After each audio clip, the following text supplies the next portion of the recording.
يا رمضان شهر الرحمة والغفران. Bismillahirrahmanirrahim. Assalamualaikum warahmatullahi wabarakatuh. Alhamdulillahirabbil alamin wassalatu wassalam ala Rasulillah wa ala alihi washabihi ajma'in. Ramadan Karim. Saya mengucapkan selamat menyambut Ramadan yang penuh barakah dan penuh keistimewaan ini. Tahukah kita semua, sebenarnya terdapat 4 manual ibadah Ramadan. Saya ulang sekali lagi, terdapat 4 manual ibadah Ramadan yang sewajarnya kita hayati dan kita jalani khusus pada sepanjang bulan Ramadan yang mubarak ini. Tujuannya apa? Tujuannya adalah seperti yang Allah sebut dalam ayat 183 surah Al-Baqarah, supaya kita menjadi la'allakum tattaqun, orang yang bertakwa. Jadi, sebelum saya membicarakan tentang 4 manual ibadah sepanjang Ramadan ini, kita wajib mengimani kita berpuasa kerana Allah untuk menjadi hamba yang bertakwa, hamba yang terbaik selepas Ramadan ini. Justru dalam Al-Quran juga, selepas ayat 183, Allah susuli dengan cara untuk kita menjalani ibadat puasa khususnya pada bulan Ramadan ini. Apabila dalam ayat 184, Allah menyatakan bagaimana dan bila kita nak mula Ramadan, dalam berapa hari, dan siapa juga yang berkewajipan hendaklah melaksanakan, namun terdapat beberapa pengecualian kepada mereka yang tidak mampu melakukan ibadat puasa ini. Dan hebatnya Allah SWT juga menyebut bagaimana kepentingan Al-Quran, kepentingan Al-Quran di bulan Ramadan yang mesti kita tatapi, mesti kita baca, mesti kita hayati bagi sebagai petunjuk kepada kita semua sebagai orang Islam. Dan kemudian Allah susuli juga bagaimana kepentingan doa. Berdoa pada siang dan malam di bulan Ramadan ini akan menjadikan kita hamba yang terus mendapat rahmat dan nikmat Allah SWT. Dan Allah akhiri ayat 187 dalam surah Al-Baqarah, bagaimana Allah menceritakan tentang malam yang dihalalkan pula berbanding siang yang diharamkan beberapa perbuatan, namun pada suami isteri malam menjadi halal, dan pelbagai ibadat lain lagi seperti i'tikaf juga disebut dalam ayat ini. Justru mari kita fokuskan kepada cerita tentang 4 manual ataupun 4 cara kita menjalani ibadah puasa khususnya mengikut sunnah Nabi sallallahu alaihi wasallam. Tahukah kita dalam Sahih Bukhari terdapat 4 topik, tuan-tuan, 4 topik utama bagaimana Nabi Muhammad SAW menunjukkan dan mengajar pada umatnya dan baginda sendiri melakukannya untuk kita jalani ibadat ini dengan penuh bermakna bagi kita mencapai ketakwaan sebagai hamba yang terbaik setelah Ramadan ini dan seterusnya pada masa akan datang. Yang pertama, dalam Sahih Bukhari, topik pertama dikatakan sebagai topik Kitabus Shaum, topik tentang kepentingan puasa.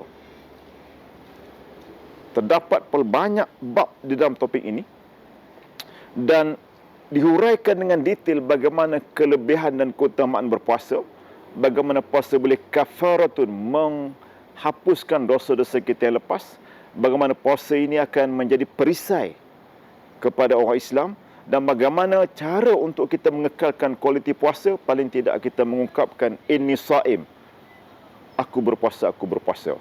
Dan didetailkan bagaimana pentingnya kita menyegerakan berbuka puasa, bagaimana barakahnya sahur, bagaimana kita patut menjadikan perkataan kita, perbuatan kita terbaik, dan kita tidak mengurangkan puasa yang terbaik pada bulan ini dengan amalan-amalan baik.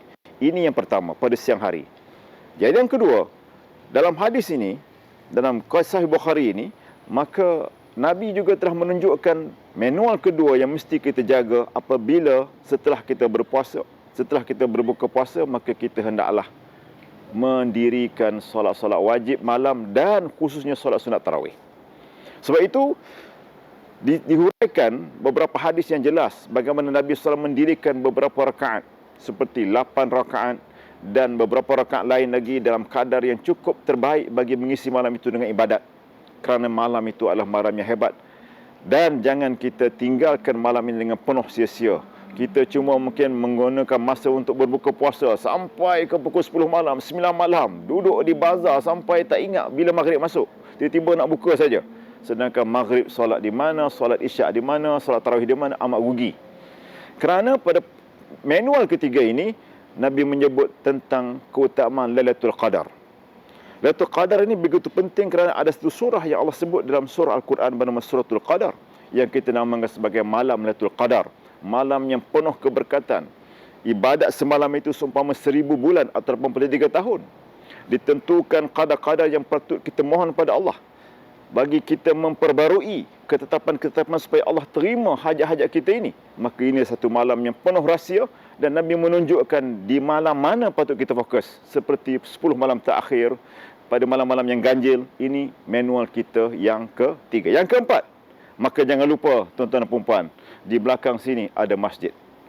Lalu manual keempat ini, kita hendaklah berusaha meletakkan masa diri kita ini di mana? Beriktikaf di masjid. Begitu indahnya contohnya masjid di belakang saya ini. Walaupun surau, tetapi inilah mini masjid. Satu yang tempat yang patut kita berikan masa di malam hari untuk kita beriktikaf. Beriktikaf dengan ibadat, beriktikaf dengan tadarus Al-Quran, beriktikaf dengan zikir, dengan solat-solat sunat. Kerana kita perlu untuk mendapatkan manfaat yang hebat. Apabila kita beriktikaf ini, sebenarnya kita melaksanakan sunnah Nabi SAW, dan kita akan menjadikan diri kita ini bersih insya-Allah dalam kita melaksanakan ibadat. Sebab itu kesimpulannya, jangan kita lupa 4 manual ini. Yang pertama, kita mengetahui ilmu tentang puasa di siang hari, kenapa kita berpuasa, bagaimana caranya. Yang kedua, jangan kita biarkan solat tarawih kita itu tidak kita gunakan sebaiknya. Kita mesti berusaha selepas solat maghrib dan isyak kita mendirikan solat tarawih berjamaah. Tak kiralah 8 atau 20 atau campur dengan witir 23. Kemudian jangan kita lupa, kita juga mencari-cari taharraw lailatul qadri fil ashril awakhir, kata Nabi. Usahakanlah mencari lailatul qadar ini pada 10 terakhir. Ini juga perlu kita agendakan. Dan jangan lupa tuan-tuan, berikanlah masa kita pada malam ini untuk kita banyak beriktikaf di masjid.